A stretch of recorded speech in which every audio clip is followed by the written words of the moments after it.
থাই sticky rice রান্না করছি। মানে ভাপের জন্য কিছু দেখা যাচ্ছে না। এটা না একদম স্টিকি রাইস, মানে একদম চিপকে থাকবে। এটা জলে সেদ্ধ করে না, এটা 5-6 ঘন্টা ভিজিয়ে রেখে ভাপে একটু নরম করে নিতে হয়। হ্যাঁ, আর তারপরে এই যে নারকেলের দুধের মধ্যে ওটাকে আমি গরম করে নেব ভাতটা যখন হয়ে যাবে অর্ধেকের বেশি। এই স্টিকি রাইসটা এই স্টিকি রাইসটা আমাদের দেশে আসামে বোরো রাইস, বোরো চাওয়াল যেটা বলে সেটা, এটাকে আমি একদম বোরো চাওয়াল দিয়ে পিঠে দেখিয়েছিলাম স্টিকি রাইস দিয়ে। তো ওই স্টিকি রাইসটা খায়, এরকম করে খাওয়া যায়। বা একটা নাগা কালো রঙের স্টিকি রাইস পাওয়া যায়, বা কেরালিয়ান স্টিকি রাইস অনলাইনে পাওয়া যায়, সেটা কালো রঙের, সেটাও এরকম করে খাওয়া যায়। এটা থাইল্যান্ড থেকে আমার এক বান্ধবী এনে দিয়েছে। তো এটা প্রায় হয়ে এসছে।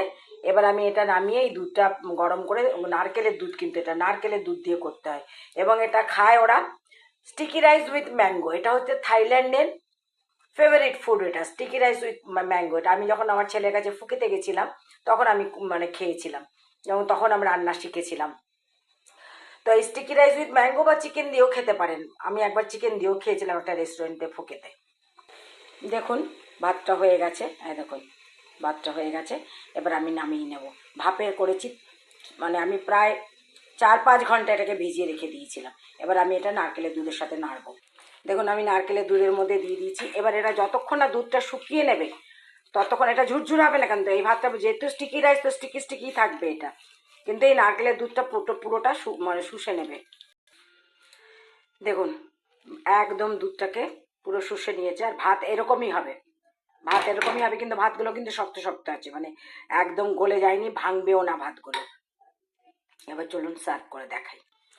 এই যে sticky rice with mango, Thai special food এটা। থাইল্যান্ডে গেলে মানুষ এটা ট্রাই করবেই।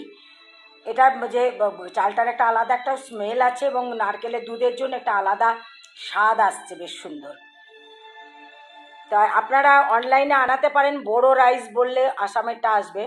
আর যদি নাগা রাইস, তো আমি তো পেলাম না নাগা রাইসটা, তবে কেরালিয়ান স্টিকি রাইসটা আসছে, ওটা কালো কালো কিন্তু ঠিক এইরকমই হয় ওটাও খেতে। চলে, কেমন লাগলো আমার রেসিপি জানাবেন। আসি তাহলে, নমস্কার।